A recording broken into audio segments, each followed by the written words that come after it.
Olá, seja bem-vindo a mais um programa TELmediaCast. Este programa gostoso, precioso de bate-papo, onde nós conversamos sobre assuntos diferentes, falamos da vida, do dia a dia, às vezes questões mais eclesiásticas, às vezes de outras áreas, mas o importante aqui é que nós tudo falamos daquelas coisas que são para a glória de Deus. Esse é o nosso propósito, esperamos ser inspirador sempre para você. Comigo aqui, meu companheiro, né? Samuel Ribeiro, está aqui comigo, pastor. Seja bem-vindo, Samuel, mais uma vez. Obrigado, é uma alegria estar aqui de novo nessa viagem do tempo que a gente vai fazer aqui, né? De memórias afetivas. É isso mesmo. O nosso convidado de hoje eu não conhecia pessoalmente, conheci o pai dele. E eu escutei ele falando um negócio lá com o nome dele, que ele não entendia bem o nome dele, então eu vou ler só uma frase da Bíblia que diz assim: "Que fazes aqui, Elias?" Está em 1 Reis 19, versículo 9. Mas é um prazer, mas daqui a pouquinho ele vai se apresentar. Já falei o primeiro nome, mas daqui a pouquinho ele vai se apresentar. Guarda aí, temos uma vinheta, já já nós voltamos.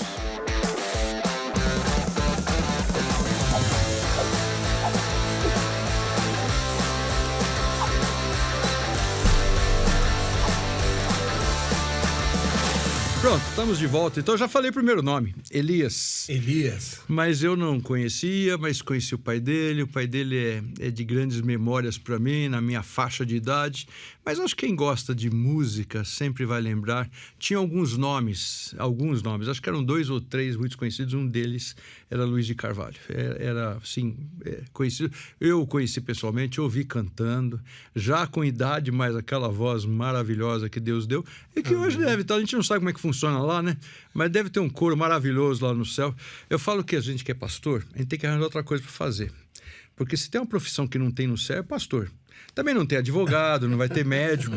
Mas nós, pastores, nós precisamos aprender a fazer alguma outra coisa. Porque pastor lá só tem um e aquele é perfeito. Mas outras coisas nós temos oportunidade. Como é que vai ser? Eu tenho até uma certa curiosidade, vocês podem ter certeza. Não tenho pressa não, mas eu tenho uma certa curiosidade. Mas então nós estamos aqui com Elias de Carvalho. Ele é filho de Luiz Carvalho. Ele é fundador e dono, diretor, parará de algo que no meu tempo era bastante conhecido. A gente falava muito na gravadora e no trabalho da Bom Pastor. Vocês tinham um escritório na avenida ali... São João. Em frente ao Isso, correio, na realidade era uma livraria evangélica, a parte de cima era o escritório e era uma livraria que ficou muito conhecida, muito famosa. Aquele local, bem no centro de São Paulo, era uma convergência de pessoas e foi sempre uma bênção. Vocês mudaram depois ali para a região da São Joaquim, perto da estação do metrô São Joaquim, na avenida... Ali quando nós adquirimos a editora... Uma editora, Betânia, compramos não? a livraria. Não, a Betânia chegou a funcionar ali, era da editora Vida, a loja, né? E eles tinham a revista Vinde, que depois passaram para a revista Eclésia, que foi uma criação do Caio Fábio. E aí, por alguns problemas, eles acabaram mudando o nome de Vinde para Eclésia e foi uma referência também. Mas eu queria pedir, eu já falei tanta coisa que eu não devia ter falado, eu queria só que você apresentasse um pouquinho mais acerca de você mesmo, só para o pessoal saber, conhecer um pouquinho mais a história. Luiz Carvalho, eu sei que é muito associado à Assembleia de Deus, isso é uma bênção e tudo, mas... O Luiz Carvalho é Igreja Batista. Né? Batista, tá certo. Nós somos então, membros da Igreja Batista Paulistana, ele era inclusive diácono lá na igreja. Na Paulistana? Na Paulistana, que era do César Tomé, antigamente. Era da Cristã Evangélica. Pastor Juvenal Ricardo Meyer, depois veio o César. Aliás, amanhã eu almoço com o irmão dele, o Valfredo Tomé, que foi um grande construtor. O Valfredo também. É um amigo, eu jogava futebol com o mesmo? O Valfredo Tomé, para mim, é lembrança da palavra da vida. E eu falei ainda com a Janir essa semana, ele me ligou, ele está com 92 anos. Elias, vamos jantar, vamos comer uma pizza. Aí ficou, porque era para ser ontem, e era aniversário da minha esposa. Então, eu falei, olha, Janir, não vai dar, eu marquei, mas eu... não deveria ter marcado, deveria estar lembrando que era o aniversário dela. Então, amanhã eu janto com ele. E a Paulistana sempre foi uma referência, foi uma igreja base para a gente. Na realidade, meus pais, Luiz Carvalho e Adelina, eles eram zeladores na igreja. E naquela ocasião o zelador recebia o direito de morar numa casa dentro da igreja. Eu não tinha mais nenhum rendimento, nada. Então é uma coisa que poucas pessoas sabem.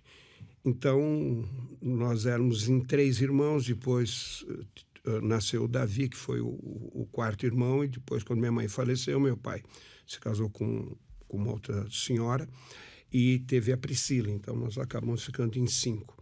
Mas ali naquela ocasião eram uns 3, que quando ele lançou o primeiro disco em 1955 para 56, tá ele tocando violão, então os 3, o trio Carvalho. Que beleza. Lá. Ele tinha uma visão maravilhosa de pregar o evangelho, porque quando ele se converteu, ele era um cantor, conheceu o evangelho, aquelas boates, inferninho, clubes, enfim, ele cantava com um grupo. E ele conheceu o evangelho numa pregação em praça pública. E foi para a igreja, não quis mais saber do conjunto. E aí ele não tinha como ganhar dinheiro, mas ele era mecânico de carro e começou a trabalhar com um conserto de automóvel. Rapaz, acho que não foi um programa só sobre Luiz Carvalho. Cada coisa interessantíssima. Mas como Deus vai agindo, né? É. Então, ele sempre valorizou muito o trabalho em praça pública, porque você pega pessoas que estão passando e que o Espírito Santo vai trabalhar. E eu cheguei a participar de alguns trabalhos com ele, acompanhando, né? A gente cantava, os filhos cantavam com ele, bem pouquinho, mas cantava. Em igrejas do interior, que nós estávamos fazendo trabalho na praça pública e começava a tocar o sino da igreja, bem, bem, bem, bem. E eram aqueles alto-falantes delta, né? Assim, sei. Aquela corneta, né? Sei. Mas não tinha sino da igreja que o alto-falante ficasse, tinha que parar o trabalho e chamar o pessoal para ir para a igreja. Então, a gente acabou participando. Foram outros tempos onde realmente quem estava à frente do trabalho era comprometido com Deus, não tinha nenhum outro interesse, a não ser, nem havia condições. Por isso que ele começou a gravar, quando ele estava trabalhando como zelador com a minha mãe, o pastor Juvenal Ricardo Meyer, que era um médico que foi pastor na Igreja Batista Paulistana, ele não dirigia, e aí ele comprou um Jeep, meu pai era o motorista dele, então, com isso ele recebia algum tipo de remuneração, certo. Porque como zelador da igreja não era só o direito de morar. Hoje isso daria uma ação trabalhista maravilhosa. Hoje é tudo mais diferente. E a gente limpava e fazia tudo que tinha que fazer na igreja. E ele, então, com o Jeep também, ele dava aula de motorista, o pastor autorizou, e pagou para ele o Conservatório Musical Carlos Gomes. Então, ele fez o conservatório. Conservatório. Ele tinha uma voz maravilhosa. E ele só foi aprimorando, né? Mas ele tinha um amor pelo ministério da música e ele também pregava, mas pregava muito bem. Era um trabalho, uma pregação bem simples, bem objetiva, e que atingia o coração das pessoas. Então, os trabalhos de conferência começavam numa igreja na quarta ou na quinta-feira e se encerravam no domingo. Normalmente, no sábado ou no domingo, eles já tinham que ir para alguma quadra esportiva na cidade, porque já não cabiam mais as pessoas dentro da igreja. E não havia nenhum pagamento para você estar fazendo esse trabalho. Era uma coisa que você dedicava de corpo e alma. Era o teu objetivo propagar. Tem vezes que nem a viagem era paga. Tinha gente que nem a viagem era paga. Eu lembro que teve igrejas que ele falava, puxa, quando terminou o trabalho, o pastor perguntou se eu podia fazer uma oferta para a igreja. E ele nos sustentava com esse trabalho. Mas a grande maioria pagava pelo menos os custos de transporte. Né? E sempre havia uma oferta de amor. Então, mas isso não era o suficiente.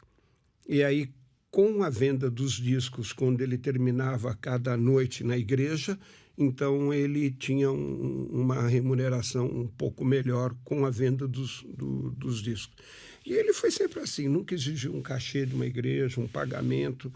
Claro, dizer, olha, eu tenho despesas para ir, transporte, avião, carro, hotel, comida... E fica no coração da igreja de fazer uma oferta. E Deus sempre supriu, sempre abençoou. Ele sempre teve uma vida muito modesta, morou o tempo todo numa casa que nós tínhamos em São Bernardo. Quando a igreja foi fazer uma reforma para a construção do novo templo, que está até hoje lá, e foi o Valfredo que fez a construção, que é membro até hoje da igreja, nós tivemos que mudar, alugamos uma casa em São Bernardo, e foi o Valfredo que fez o projeto. Agora que eu estou mudando a nossa casa, fizemos a base toda o alicerce de cimento e tal, e depois as paredes foi com barro. Puxa. Tijolo com barro e tal. Até hoje está a casa lá. Logo depois que ele faleceu, aí a esposa dele com a filha resolveram vender a casa, venderam. Então sempre foi assim, uma vida muito modesta, sem luxo, sem nada, mas comprometida com o Senhor mesmo. E ele foi muito reconhecido pelas igrejas, pregou no Brasil inteiro, na América Latina, teve na Europa, em Portugal, na Espanha, um trabalho que o Billy Graham fez, acho que foi na Holanda, que foram mais de 10 mil pastores, ele foi convidado, e ele tinha uma relação boa quando o Billy Graham vinha ao Brasil, pedia para que a equipe do Billy Graham, que ele cantasse. Daquela vez no Rio de Janeiro, com quase 200 mil pessoas no Maracanã. Eu estava lá. Não era Maracanãzinho, não. Para quem não conhece, é Maracanã mesmo. E lotado, porque não havia essa coisa tanto dessa segurança, essas exigências que tem hoje, né?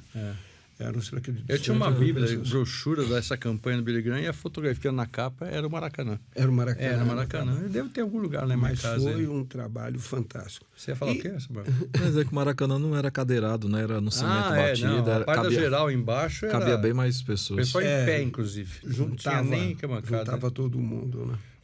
E isso aí foi a migração para a criação da Boa Pastor, foi naturalmente por causa dele, ou não? Desculpa, eu errei. Chamava Boas Novas. Importante, Fernando, porque e a visão dele o trabalho era para que desse um sustento para o trabalho missionário dele, de pregar o evangelho, de estar evangelizando. E aí eu comecei com... Meu primeiro emprego foi na Willis Overland do Brasil. Lá no Ipiranga? Não. Em São Bernardo. São Bernardo. Ipiranga é outra coisa. E comecei a trabalhar como office boy, auxiliar escritório, depois fui crescendo e tal. E nas férias eu saía para trabalhar com os discos dele. E havia uma procura muito grande, mas na parte comercial, nas poucas livrarias que havia, né? Eu me desliguei da Willis depois de 5 anos, 5, 6 anos de trabalho. Falei, pai, eu queria começar a colocar os discos que você canta em livrarias, em lojas de discos normais, mas havia uma diferença muito grande no produto evangélico e no produto secular, né? Até porque o evangélico era um produto, não é que era mal feito, era feito com os recursos que as pessoas tinham e eram poucos. Eram alguns. Então, Feliciano Amaral, por exemplo. Feliciano Amaral, outro grande cantor, para quem não saiba. Edgar Martins também. Mas você vai ver que é um órgão tocando e ele cantando. Né?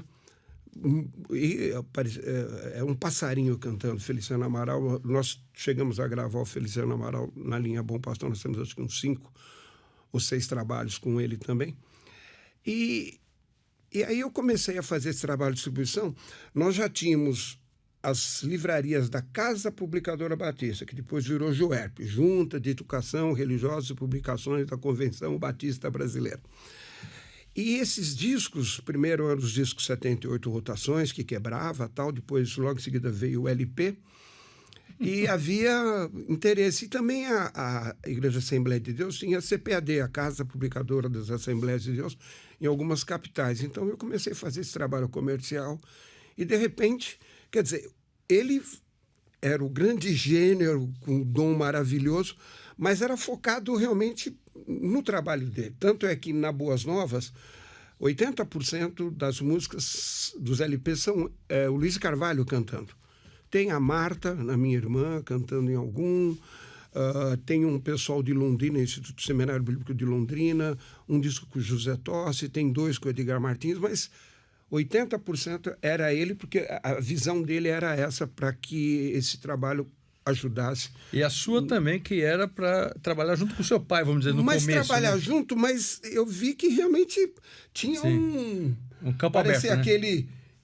Aquele vendedor de sapato que foi para a África e falou, olha, eu não vou vender sapato porque ninguém usa sapato. Aí o outro foi e falou, eu vou vender sapato porque ninguém usa sapato e eles vão comprar. E eu acabei vendo que tinha... Então eu comecei a comprar toda a produção do meu pai. E eu lembro que um dia, nessa casa em São Bernardo, né, nós tínhamos, eram 3 quartos, um banheiro só, e ele fazendo a barba e eu do lado, e ele falou, meu filho, você está usando o nome da Boas Novas, mas isso me dá problema, as pessoas confundem, não sabem se é distribuidora, se é gravadora. Eu falei, pai, mas nós trabalhamos juntos. Não, você tem que arrumar, a tua empresa é outra. A Boas Novas era o nome dele. Era o nome que ele criou. Tá. E o Rubens Breia, que a gente vai acabar falando daqui a pouquinho nele, que foi também Deus nesse planejamento. A irmã do Rubens Breia chamava Ruth, e ela era professora, ela que desenhou o passarinho lá do selo Boas Novas. Certo. Ele falou, então você tem que mudar o nome, não pode colocar distribuidora Boas Novas, a gravadora chama Boas Novas, isso está dando confusão. Eu falei, mas que nome que eu vou pôr? Você pensa aí. Eu falei, pai, me ajuda. E ele cortando a barba, aquela gilete azul, né? Sei. Fazendo a barba. Falei, por que você não põe Bom Pastor?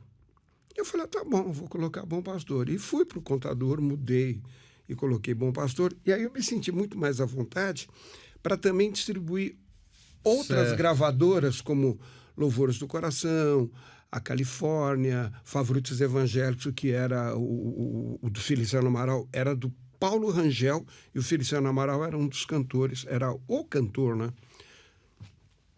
E o Paulo Rangel era o superintendente da Casa Publicadora Batista lá no Rio de Janeiro. Era a sede da Casa Publicadora, a matriz era lá na Praça da Bandeira, número 24. Era um prédio, um edifício que depois foi vendido. Então eu ia para lá para estar negociando com ele. E eu fui, olha, só aproveitando as brechas que tinham, a falta de... Todo mundo estava descalço, você não quer sapato? Precisa de disco? A gente tem. E as outras gravadoras também não faziam a distribuição. O telefone era uma coisa rara, né? Você escrevia carta, porque quem tinha um telefone era um cidadão privilegiado. Você usava o telefone, herança, o fax, né? O telefone era tão complicado de você ter que você declarava no imposto de renda. E ficava de herança. Era o preço do carro. Era o preço de um carro, era um patrimônio, era uma casa. Né? Meu pai comprava. Você ganhava ações da Telefônica. Você comprava as ações da Telefônica e tinha direito de usar o telefone. E sabe Deus quando iam montar um telefone para você. Então foi nisso que foi. Mas nós vimos um outro espaço também, porque haviam cantores maravilhosos em outros estados, em outras cidades, e que a gente, conhecendo com essas viagens que eu fazia fazendo as vendas, começamos a gravar com a Denise, Cristina Mel, o Grupo Prisma, Armando Filho, e fomos formando assim uma gravadora bem eclética e usando talentos maravilhosos que tinham. Conta essa história da Denise. A Denise começou, era novinha, não era? 11 anos. 11 anos. Imagina Gravou uma menina. aqui na Comev o primeiro disco, o Marcelo. Marcelo, que hoje é diretor, era o responsável técnico de som, sei lá, qualquer coisa assim. E como é que é a experiência? Ele levar uma menina assim para gravar? 11 e de anos. Recife. Aliás, de Olinda. Né? Eu não lembrava disso. Que foi o meu pai. Ele estava em Recife fazendo um trabalho com a Assembleia de Deus e ela tinha ganho um concurso que teve lá. Menina franzininha, pequenininha, 11 anos, que já é pequeno, né? Eu tenho uma neta com 5 anos. Acho que ela era o tamanho quase da minha neta. E aí meu pai falou, Elias, eu vi uma menina cantando lá em Recife, maravilhosa. Eu tenho até uma fita dela. Mas cada vez que ele vinha com os bolsos cheios de gente fita. com Todo mundo dava fita para ele. Fala lá com o Elias para me gravar e tal. E eu ouvi, realmente era impactante. Então ela cantava, se em teu viver existe um vazio, e se não podes cantar com os que cantam para Jesus. Isso é uma composição do Armando Filho. Não te detenhas, não chores, meu amigo, Cristo transforma as trevas em plena luz. E aí começa o coro, feliz serás, jamais verás. Olha, uma coisa linda.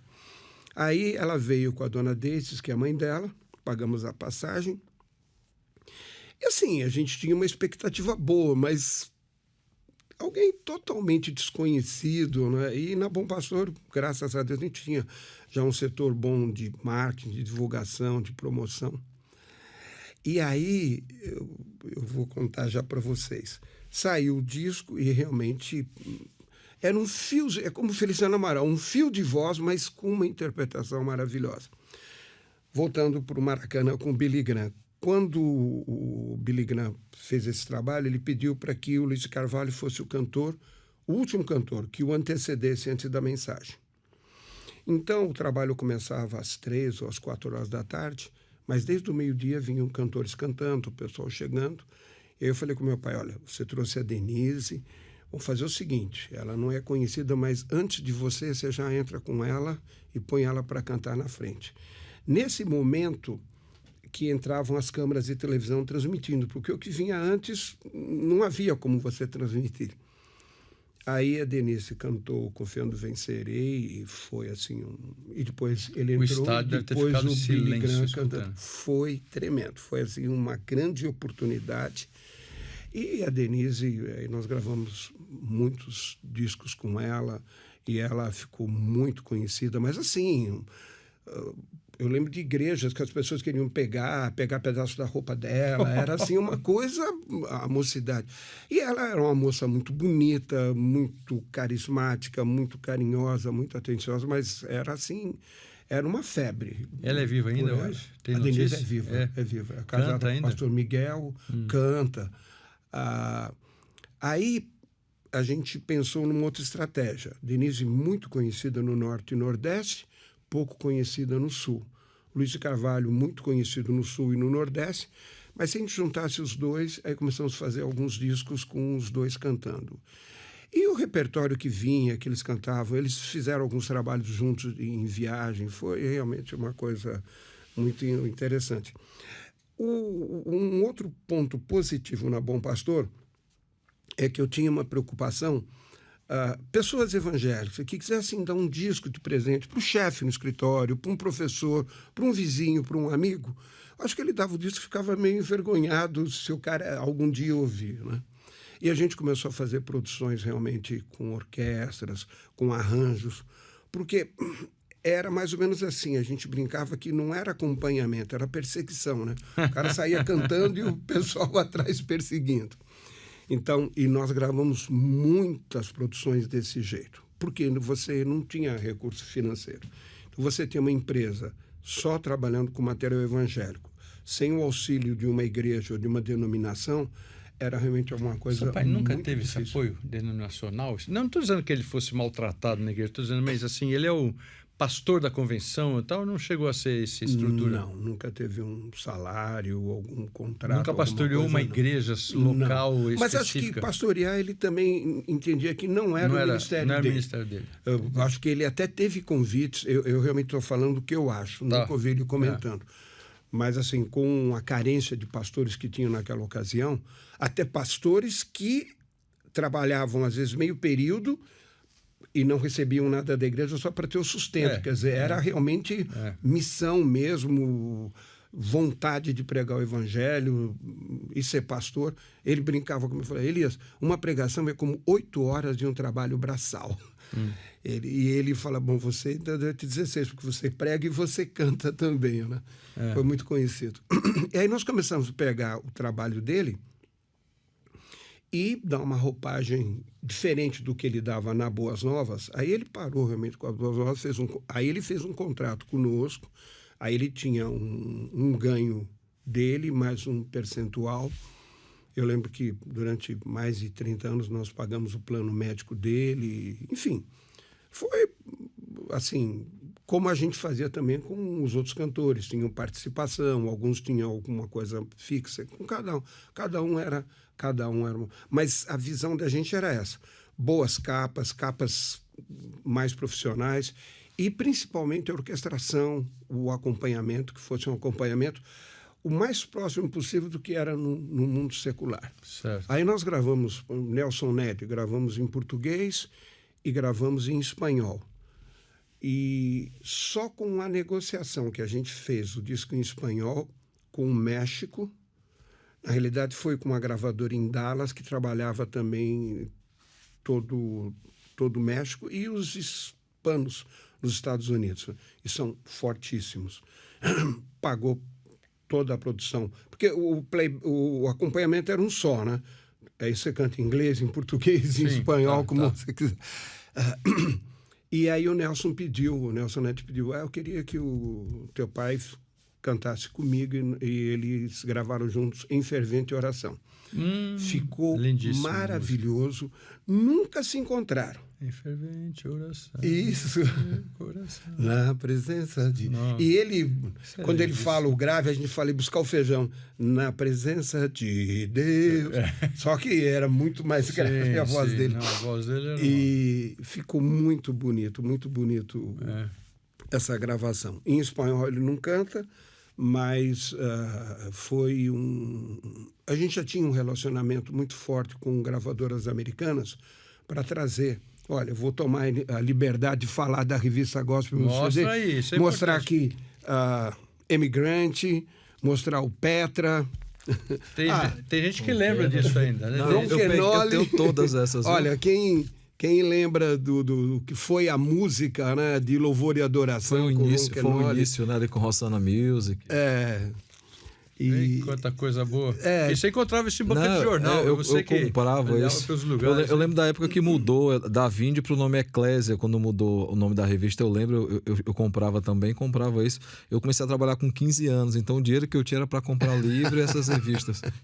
Então, a Eclésia, quando a Bom Pastor, pensando nessa parte de investimento, ela comprou...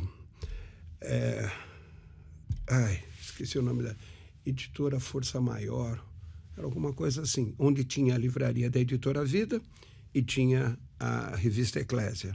Já a Eclésia ou era Vinde ainda? Eclésia. Não fomos nós que mudamos o nome. Vinde era o ministério do Caio Fábio, né? Ele tinha, isso era o ministério dele. Mas veio para esse grupo de São Paulo, houve um problema de distribuição das revistas batistas pela Juerp, já era Juerp. Houve um problema financeiro muito forte, então esse grupo de São Paulo assumiu financiar. A administração eclesiástica da Juerp, uma das melhores revistas que eu conheci na minha vida. Todo o material deles, mas depois, infelizmente, a administração eclesiástica ela tinha a ver com a administração da igreja. Então eles falavam sobre montar uma biblioteca, ela falava de relações trabalhistas, como devia ser a organização. Era muito boa, era até projetinho, era uma revista maravilhosa. No seminário eu lia aquelas revistas da Juerp, que era uma beleza. Pena que quebrou. Mas é essa coisa administrativa, né? Que você tem que tomar um cuidado. E aí, quando tem a parábola dos talentos na hora de distribuição, você tem que cuidar. E há problemas mesmo em empresas que são filiadas ou são filhas de igreja, onde você não está com... vamos colocar o pastor tal. Deixa o pastor tal lá na igreja, coloca um administrador de empresas mesmo, para que você tenha... Eu, por exemplo, eu não toco nenhum instrumento, eu só toco um instrumento de corda, que é corda mesmo, puxar ou tocar a campainha. Aí falava assim, como é que você é dono de gravador e você não toca, você não canta? Eu falo, olha, se eu fosse dono de hospital, eu precisaria ser administrador e não médico. Certo. Então... Você tem os médicos fazendo trabalho, você tem que ter um administrador. Eu fiz administração na São Judas Tadeu, aqui em São Paulo, e depois de uns anos eu fiz direito lá em Mogi das Cruzes, na Brás Cubas. Mas por autorrecreação, apenas para ter mais informação e poder ter um pouco mais de qualidade no meu trabalho. Então, você tinha, assim, visões, o caso, quando nós compramos... Força Editorial. Agora, Força Editorial era um rapaz chamado Renato. Hoje ele trabalha com a editora Mundo Cristão, e ele tinha essa força editorial e ele conseguiu juntar um grupo para fazer, porque havia um perigo da revista da Escola Dominical das Igrejas Batistas não ter continuidade, porque faltava o problema financeiro mesmo.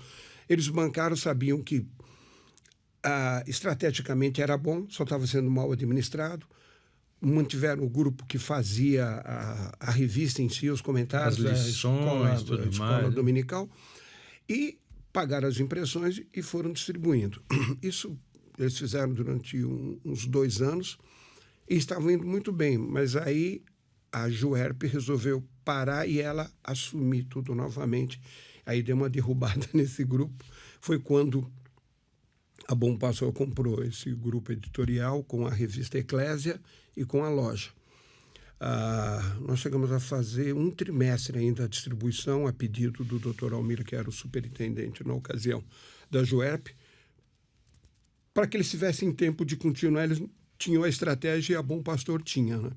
É tempo assim que você imprimir 4.000 notas fiscais em uma semana. Você não tinha computador e impressora, tivemos que alugar para colocar, para imprimir, para poder estar servindo a denominação, e depois eles conseguiram, e graças a Deus até hoje tem feito isso com sucesso. E aí nós compramos, e a Eclésia tinha um grupo de redator excelente, todos eles evangélicos. Enquanto fala, pode falando, pode falar. Se alguém quiser ver, está aqui. Pode falando que vai vendo na câmera. Olha, que eu tô mostrando. Aí você mostra essa outra para ver. São revistas de 10 anos atrás, mas que continuam super atualizadas. Só para você que está escutando. Mas pode continuar, desculpa, não queria interromper tanto. Aí nós conseguimos pegar, então, anunciantes evangélicos, editoras. E eu lembro que nós fizemos uma vez um anúncio de uma empresa que fazia cadeiras para toda a finalidade, e faziam também para igrejas, para estádios, e eles tiveram problema de vendas, e nós, negociando com eles, eles passaram a fazer, a gente chama primeira capa, segunda capa, terceira capa e a quarta capa, né? Então, a quarta capa é muito atraente, a primeira também, já a terceira não é tanto. E anunciamos essa empresa, e em Santos, o pastor Thomas Soderberg estava terminando uma construção de igreja, e ele me liga: pô, Elias, tem aqui uma empresa anunciando na Eclésia, que ela faz cadeira, banco. Você conhece? Eu falei: conheço. Era o primeiro anúncio deles. E a mulher não tinha marketing, não tinha nem foto. Fomos lá tirar foto das cadeiras para o pessoal do marketing fazer. E aí ele falou: então eu vou comprar. E eles têm em Santos a igreja 100% Vida. É um trabalho sueco. Os pais do Dr. Thomas, ele é médico, e a esposa são da Suécia. E aí ela fez um anúncio e ele comprou 1.100 cadeiras, mas não cadeiras, eram já os bancos, né? Mas são aqueles 4 suportes, e a dona da empresa veio: nunca vendi tanto, graças a Deus. E ela anunciou com a gente durante um bom tempo ainda. Então, a penetração da revista Eclésia, nós fazíamos, aí teve uma outra estrutura que a gente, por ter bons profissionais, nós fazíamos em banca de jornais do Brasil inteiro.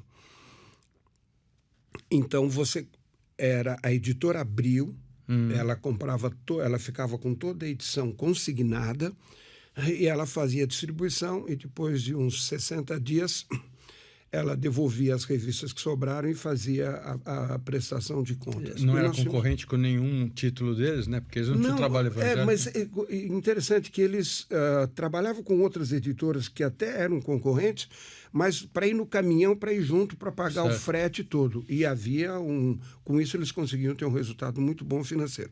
Nós tínhamos 10.000 assinantes, então fazíamos 50.000 revistas, 10.000 iam para os assinantes, 40.000 ia para a editora Abril. Até hoje eu não sei de alguma outra revista que tenha sido distribuída em bancas de jornal, a não ser a Eclésia e a Gospel Music CD. E foram revistas. Aqui no estúdio eu vi que todo mundo comprava.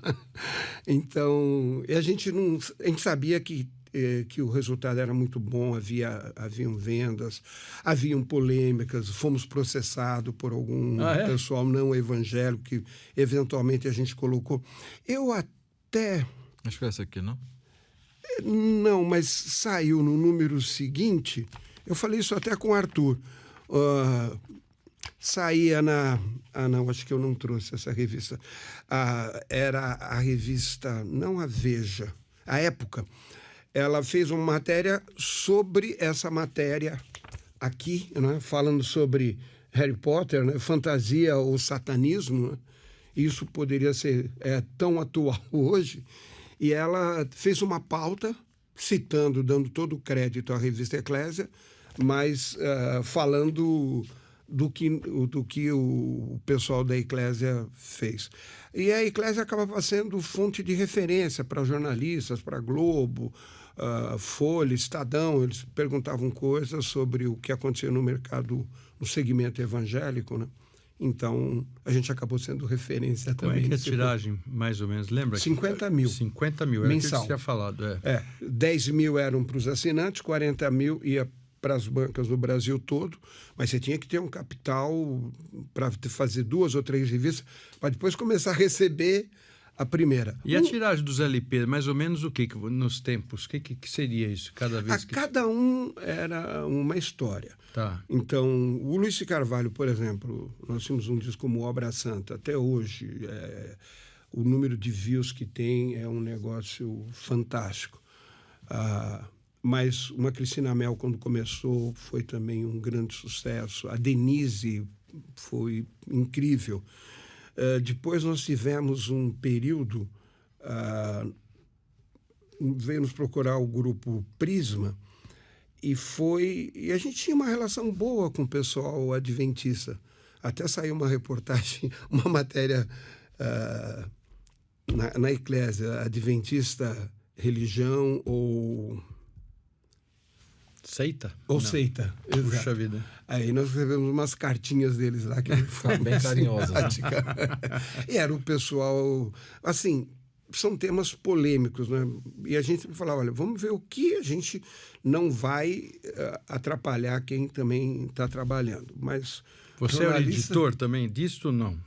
Você era só o dono da empresa? Você também era editor? As revistas? Não, o assunto passava a gente fazia reunião de pautas e eu costumava participar. Tá. Mas eles tinham bastante liberdade e eu depois tive que começar a... Segurar um pouquinho o cabelo. Segurar um pouco. Tivemos um problema sério com a Igreja Universal também, porque... E aí, o jornalista, ele tem... Não, isso daqui... E às vezes, dentro da ótica que ele tinha, por exemplo, eu lembro... Acho que eu estou aqui com o Silas Malafaia, solto o verbo, né? Olha o Silas diferente. É a época do bigode ainda. É a época do bigode. É a época do bigode. Mas, assim, ele tinha um estilo e o pessoal... Eu tenho uma amizade com ele pessoalmente, gosto muito dele, tenho um conhecimento da Bíblia tremendo. Mas o pessoal pegava um pouco no pé, o pessoal da redação. Falava, gente, vamos ver o que a gente vai construir. Mas quando soltava um pouco a mão, eles se arrepiavam mesmo. O jornalista é fogo, né? Mas, assim, então, os nossos discos, com o Grupo Prisma, por exemplo, foi uma coisa absurdamente... Superou todas as mais otimistas expectativas. E o Prisma, porque você tem a seguinte condição. Nós tínhamos cantoras muito boas. Por exemplo, temos a dupla Eduardo e Silvana. Então, é o Eduardo e a Silvana, eles cantam maravilhosamente bem, viajam, né? Então, isso é ótimo. Mas, às vezes, a cantora tem alguma dificuldade. Se ela é casada, o marido... Eu tive cantoras que eram casadas com um pastor, e falaram, eu não quero que minha mulher viaje. Mas a viagem, as apresentações, elas são inerentes à divulgação, à propagação e aquilo que a pessoa quer. Porque se é para cantar para você, então fica em casa, canta na sua igreja. Mas havia uma boa produção, com um bom repertório musical, com uma boa divulgação, haviam os convites. E as pessoas queriam ver, conhecer, e essas pessoas poderiam expandir, assim, os seus horizontes. Essa época ainda era aquelas viagens que você pegava o carro e rodava o Brasil todo, não? Porque tinha, por exemplo, eu lembro de um grupo que a gente chamou para cantar lá na cidade onde eu estava, que eu não lembro agora qual era o grupo, mas já pode ser que volte à minha mente. Eles iam fazendo a agenda para o Brasil todo, já tinha uma planilha e tudo, então eles iam passando em cada cidade e falavam, ó, eu vou passar pela cidade de vocês indo para outra nesse dia e na volta eu tenho que passar de novo. Era mais ou menos assim que fechava a agenda. Nessa época era assim? Não, o Prisma fazia exatamente isso. Então, por exemplo, o Prisma são cantores que são do Instituto Adventista de Ensino IAE, lá de Hortolândia. E são... A parte de música com o Quarteto Arautos do Rei e tal, eles são muito fortes. Muito. E eles, nas férias, janeiro e fevereiro e julho, eles, até hoje, eles têm roteiros de apresentação assim. Começa em Manaus e vai até a Bahia um dia, aí vão de avião, vão de ônibus, e eles têm um equipamento maravilhoso, sempre de última geração, super moderno. Lembrei o Logos fazia assim. O Logos percorria, viajava o Brasil todo de ônibus. Vencedores por Cristo talvez seja dos mais antigos, era o mesmo esquema no começo. A turma fazia as viagens missionárias. É que aí equipes, era o pessoal dos vencedores, eles mesmos pagando, cada um pagando a sua viagem. Era uma viagem missionária, enfim. Era um trabalho. E, quando eu falei de viagem, eu fazia viagem com uma Kombi, enchia de disco e saía visitando as livrarias e vendendo. Nós já escutamos umas histórias, mas aí fica em off, tá certo? Você que não sabe, mas a gente aqui nas introduções ficamos conhecendo algumas coisas dessas Kombis. Parece que eram duas uma época, né? Que eram duas peruas, mas tinha que explicar em alguns lugares que perua Era eu e meu irmão, e nós estávamos indo... no Rio Grande do Sul, num trabalho... Bom, nós estamos fazendo um trabalho de vendas, e um pastor da Igreja Quadrangular nos chamou para participar do programa. Ele achou muito criativo, a gente está com discos, com LPs, uma Kombi lotada, parando nas igrejas e livrarias e vendendo, e aí ele queria saber como é que a gente trabalhava e tal. E eu lembro que era um programa às 5 horas da manhã, 5h30, eu estava cansado, eu tinha dormido pouco e fui por lá. E aquele frio do Rio Grande do Sul. Aí ele... Mas como é que vocês fazem? E eu estava com o meu irmão e nós tínhamos 2 caminhonetes Kombis, né, que faziam esse trabalho e tal.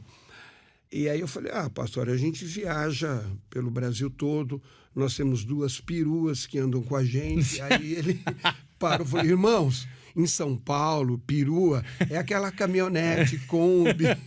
Não pensem que é outra coisa. Esses são alguns, assim, algumas coisas curiosas. E aí eu falei, caramba, né?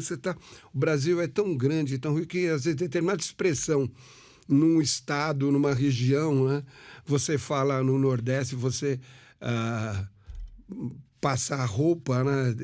Desalinhar, desarrumar. Por exemplo, colar, aqui é colar, lá é transilim, que eles acabam chamando. No Nordeste vai passar roupa é engomar, né? Engomar a roupa, né? Usava goma antigamente para engomar e chamava... Tem uma coisa que envolve Jorge Tais. Você conheceu uma palavra da vida no Nordeste, né?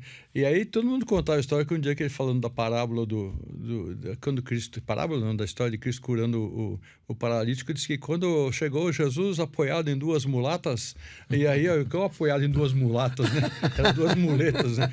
Então, assim, tem coisas que vêm. São as curiosidades, são as coisas jocosas, mas gostosas, porque a gente tem umas lembranças tão boas, cansativas, certamente. Você tem uma cicatriz aí, às vezes machucantes, né? Mas são sempre coisas importantes, né? Mas você, olha, eu hoje, às vezes, para viajar de avião, eu tenho amigos muito queridos lá no Maranhão, em São Luís, até o pessoal da Igreja Batista, o Edivaldo Holanda, ele gravou alguns discos com o Luiz Carvalho, foi deputado lá, o filho dele, Edivaldo Holanda Júnior, foi prefeito de São Luís por 4 anos e depois foi reeleito, depois foi candidato a governador, não ganhou, mas assim, pensou uma família tremenda. Eu falo, puxa, eu tenho que ir para São Luís, caramba, deixa eu ver quando eu consigo ir com espaço. Eu falei, eu fazia isso de Kombi, não reclamava. Né? Então, por isso estou ficando velho mesmo. Então... Nesse processo, muita coisa foi se perdendo. Né? Eu lembro dessa revista, eu comprava, sempre estava comprando, porque era a forma que a gente tinha não só de ter coletâneas, né? Essa revista, não só ter coletâneas, ter as cifras e tudo. Hoje, o playback. Hoje você tem tudo na internet, né? Você tem no site cifras.com, você tem lá cifra e tudo. O mercado teve que ir se adequando a essa questão. Mas eu lembro, Emigrante Especial, eu cresci ouvindo ela cantando El Shaddai e outras músicas. Então, foi trilha sonora da minha infância. Minha família gostava muito de música. E serviu muito pra gente, porque as revistas que tinham, além dessa, com cifra, eram revistas de músicas seculares, né? Principalmente Legião Urbana. Samuel, você me fez lembrar uma coisa super importante que a gente acabou fazendo na Bom Pastor, foi buscar a música americana e trazer para cá. pessoas como você, que são mais curiosos e tal, às vezes conseguiam, né? Era super difícil conseguir, alguém estava viajando. Traz para mim um disco da Imigrante, e tem aquela outra gordinha que canta muito, americana, caramba, esqueci o nome dela. A Darlene, não? Não, a Darlene já é depois, Louvor e Adoração, isso. Né? Mas eu não praticamente a Imigrante sucedeu, não vou conseguir lembrar o nome. Mas é interessante. O nome dela agora. Ela teve um cara que fazia teclado e back vocal para ela, que era o Mike W. Smith, que depois, quando ela sumiu um pouco do mercado, ele apareceu mais, né? Então, eu estive na igreja do Michael W. Smith, em Nashville, e ele era o baterista na igreja. O baterista na igreja. Mas ele já estava... Oh, aleluia, eu já ficava nos mantras. Tem os mantras evangélicos. Ele é o worship, né? O chamado worship, né? Como é que é essa migração? Porque, vamos lá, nós estávamos falando aqui de disco de 78, daí vai para o 33, o molão, grandão, mas as coisas mudaram. Depois, o tempo está chegando, ainda tem tempo. Porque eu queria saber da Bom Pastor hoje, o que nós podemos falar, mas como é que é essa migração? Porque daí você sai, você tem um produto novo, a distribuição é diferente, as 78 rodações era menor, daí o 33 LP era grande, aí tinha os compactos, aí de repente começou a migrar para CD, ou talvez DVD. Antes teve o cassete. Né? Cassete. Eu lembro, o pessoal fazia banca nas igrejas, assim, o cantor, ele pedia isso, ele pedia além de uma ajuda, ele poder montar a banquinha para poder vender CD. Eu lembro na época que eu vi o pessoal vendendo pendrive, não tinha mais CD. O cara levava no pendrive porque era MP3, era... Como é que você vai se adaptando nessas coisas? A própria revista Eclesia, não sei se existe mais, ou se ela está no formato digital ou não. Como é que funciona isso? A Eclesia a gente parou de fazer. Chegou um ponto que ela foi muito lucrativa, se pagava. Ela foi referência no segmento evangélico, né? Em todas as denominações. Mas aí você já não tinha mais o mesmo resultado. E como outras revistas também, o mercado... Sim. A mudança, táxi, hoje você tem Uber, a forma você não aluga hotel, você pega a casa nesses... Airbnb lá. Então, hoje a gente não vende mais nada. Você coloca tudo na plataforma, aí a pessoa baixa e tal, né? Mas... dentro do som, você gravava em mono. Então, antes do formato... Antes do estéreo. Antes do estéreo. Tem gente que não sabe, que nem entende o que nós estamos falando aqui, mas nós estamos entendendo. Tudo bem. Então, você tinha... Era mono, né? Um alto-falante e tal, você ouvia. Então, quando veio o estéreo, aí você coloca... Bom, nós vamos colocar cordas. Então, coloca 40% de cordas no canal A, 60% de cordas no canal B. Metais, você coloca 60% no B, 40% no A, e o cantor, o cuidado de ele ficar no meio para cantar dos dois lados. Algumas vezes nós não tivemos esse cuidado e tinham pessoas com... Quem tinha mono não tinha problema, mas quem tinha estéreo, ou ele ouvia a orquestra, ou ele quase que comprava um playback. Esse é o tempo que o Wi-Fi não era rede, tá? O Wi-Fi era alta fidelidade, era um tipo de produto de qualidade, de qualidade. Som, então, né? O Wi-Fi, tá? Eu sou do tempo que o Wi-Fi era outra coisa, né? Então, hoje em dia, ninguém sabe disso mais. Então, na hora de você fazer a mixagem, e aí você sai de mono para 2 canais, para 4, para 8, para 16, para 24, para 32 canais. A fita, que era 1/4 de polegada, passou para ser meia polegada, 1 polegada, e o tamanho maior que tinha dela era de 2 polegadas. Isso tem a ver com a quantidade de faixas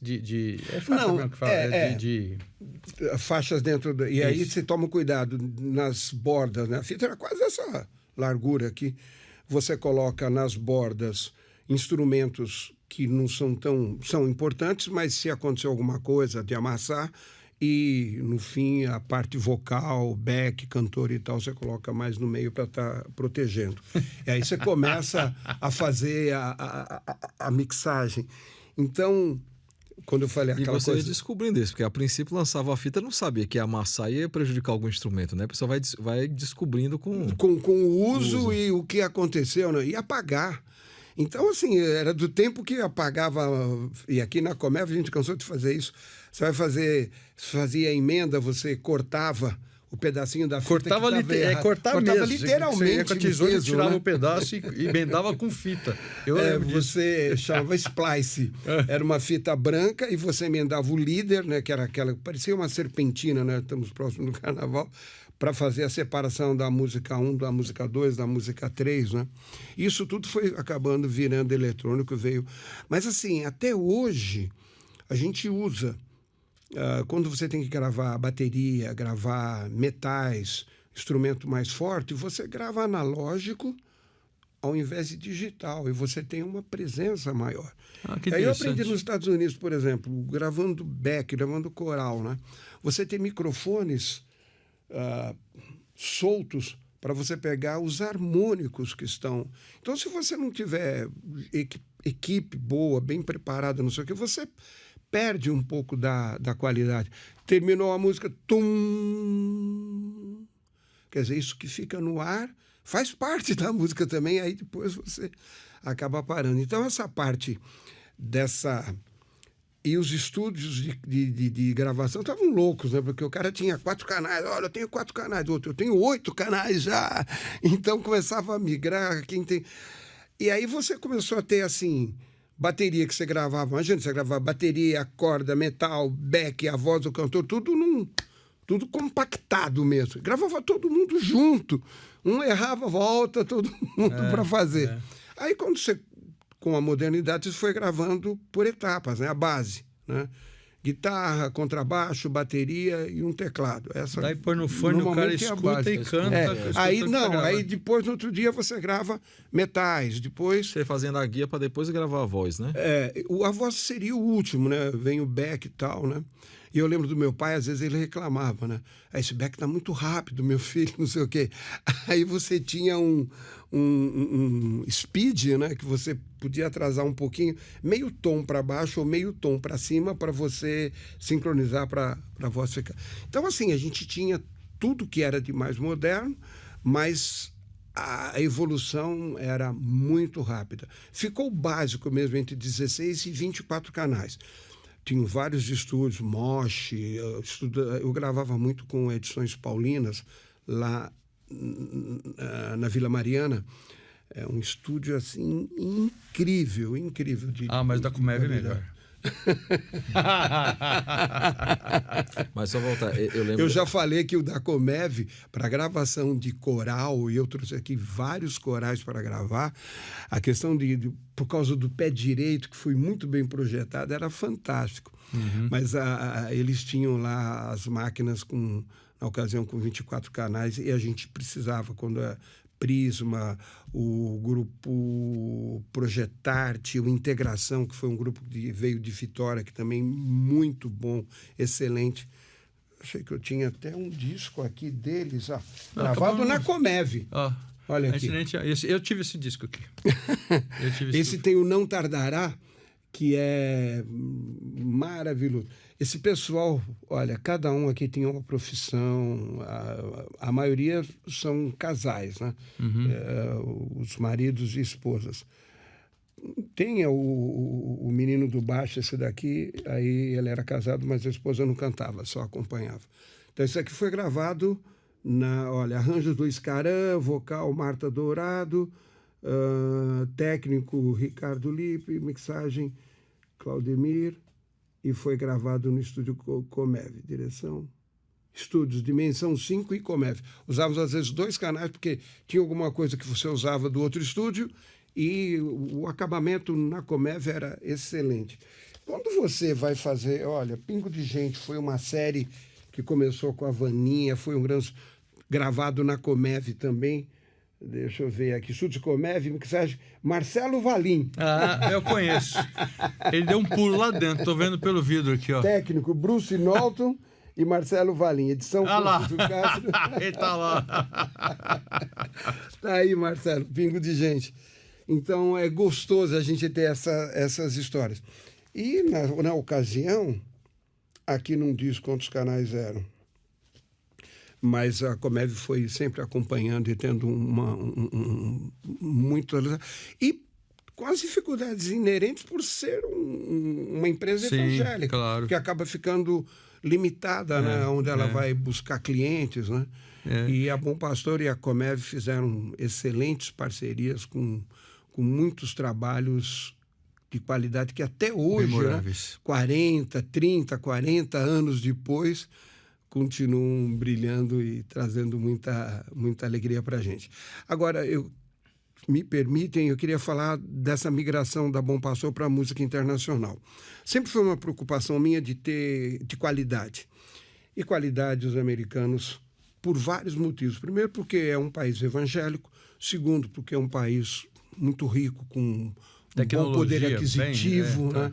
Muita tecnologia e condição de estar adquirindo as coisas. E aí você vê, realmente é um país abençoado, né? Desde que eles saíram da Inglaterra, no primeiro navio lá, Mayflower, para descer lá perto de Boston, sempre foi um país, honrou a Deus, sempre teve o evangelho como princípio básico, né? E financeiramente eles são muito fortes. E fazem um investimento tremendo. Hoje nós temos no cinema filmes maravilhosos, feitos realmente por produtoras evangélicas. As editoras, eu trabalho muito com a Lifeway, que é Sunday Baptist School Board, que é da Igreja Batista, mas a gente tem esses livros deles de discipulado que são excelentes. E aí os cantores, Petra, Amy Grant, eu não estou conseguindo lembrar o nome da outra cantora, que é tremenda, Petra. Nós trouxemos o Petra para o Brasil. Foi, assim, uma experiência tremenda ter o Petra cantando aqui no Ibirapuera por 2 apresentações, uma num sábado e a outra no domingo. Eles fizeram uma excursão fazendo Chile, Argentina,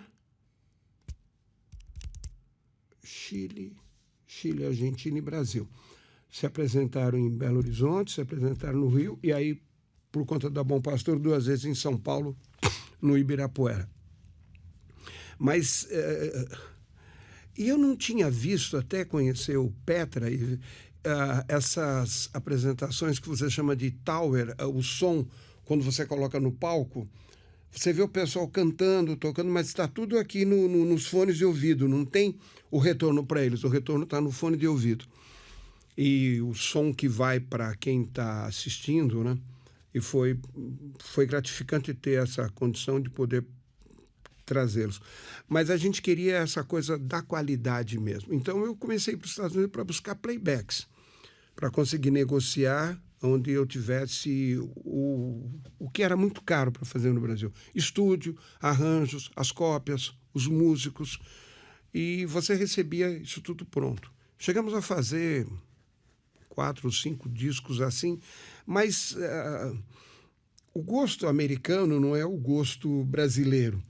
E eu vou dizer, até na Coca-Cola acontece isso. Eu fui descobrir uma vez em Atlanta, na Coca-Cola, que... O sabor não é exatamente o mesmo. Não é o mesmo. O único lugar que a Coca-Cola tem... É canela, não? Canela, Acho que é canela. É no Brasil. É. Então, eles entenderam que... E na música a mesma coisa, você tem um pouco mais de marcação, é uma coisa mais nossa mesmo. Então, a gente começou a ver como eles faziam. Eu tive no estúdio do Bill Gaither e da Gloria Gaither. Quem é Bill Gaither? É o compositor de Tocome, de O Rei Está Voltando, hinos maravilhosos. E aí a gente conseguia as autorizações para estar gravando e fizemos os arranjos aqui. Alguns eu acabei trazendo deles mesmo, e outros nós começamos a fazer aqui. E aí a gente via que a qualidade do nosso produto era melhor. Só que o custo também era muito mais alto. Então a gente tinha que, às vezes, tentar recuperar esse... Porque uma coisa é você gravar um disco com 4, 5 músicos, que o técnico liga a máquina, cantor, enquanto estão ensaiando o próximo, ele já editou, já está quase... E um que você leva 3, 4 meses. Começamos a fazer as cantatas depois. Leva 1 ano para você fazer cantatas maravilhosas, Deus Conosco, Vivo Está, fazendo com a partitura, fazendo com o kit de ensaio, fazendo com o playback e até com o guia do maestro, né, com todos os instrumentos, até a orquestração toda para a igreja, como a Igreja da Liberdade, que tem orquestra, que tem um coral maravilhoso. Eles pegam as cantatas e tem tudo ali para estar fazendo. Isso tudo é investimento. Às vezes você fica triste, vai numa igreja, tem uma cantata sua e você vê todo mundo fazendo cópia, xerox. Né? É isso aí mesmo. Nosso tempo terminou. Porque eu saí de conversar muito mais ainda. Eu tenho outras perguntas para fazer, mas nosso tempo está estourado aqui. E isso é um prazer, porque quer dizer que o assunto foi bom, né? Eu sei que o Jô Soares sempre falava isso, então eu estou falando também. Porque se a gente sente que já acabou, é porque podia ser um pouco mais. Eu não percebi. Nós já estamos lá no tempo. Mas hoje o Bom Pastor existe, tem os trabalhos, especialmente sendo divulgados pelas plataformas de streaming. É por aí que a coisa vai caminhando. A gente, um tempo, eu vou tentar ser o mais rápido possível. Teve um momento que me incomodava um pouco a coisa da música com relação ao livro, né? Nem sempre as igrejas viam essa coisa do cantor cobrar cachê. Eu falei, puxa, você tem uma editora, parece que é mais santificado do que você ter uma gravadora. Eu falei, então nós vamos começar a fazer uma editora também. A Bom Pastor tem a Bíblia de Estudo Diário da Mulher, que é uma Bíblia incrível, focada na mulher, e a Bíblia de Estudo Scofield, um contrato com a faculdade na Inglaterra. Aí nós temos os livros, como eu falei, da Lifeway, que são os livros de discipulado. Então a gente começou a abrir um pouco mais as coisas nesse sentido. A Bom Pastor existe, as nossas músicas estão todas nas plataformas, então onde você entrar em qualquer desses sites você vai encontrar. E fisicamente a gente tem até um pessoal que faz venda até de LPs. A gente às vezes tem comprado de colecionadores para servir outras pessoas que têm um gosto. Hoje alguém tem gente do LP ainda, né? Quer ter. Então a gente continua com esse trabalho. O nome é muito conhecido, é um nome muito ligado à qualidade. Graças a Deus por isso. Então a gente continua o trabalho, sim. Muito obrigado. Sua presença foi boa. Obrigado, eu Fernando. recordei algumas coisas, outras eu não sabia. Obrigado, Samuel. Não aprendendo aí. Mas muito obrigado por sua presença. E quem sabe a gente vai ter outros contatos. Foi mais um monólogo aqui, né? Nós perguntamos também, né? Cutucar, para de falar aí. É isso aí. Samuel, obrigado. Que bom que você está aqui com a gente. Viagem no tempo aqui, esse momento de memórias afetivas. Né? Isso. Um momento gostoso aqui. E você que está nos escutando, não deixe de nos acompanhar aí. Cada semana nós temos um programa novo indo ao ar na segunda-feira. Mas tem muita coisa gravada. Então você entra lá, abaixa o aplicativo da nossa Telmídia e você vai poder acompanhar muita coisa. Deus te abençoe e até o nosso próximo encontro.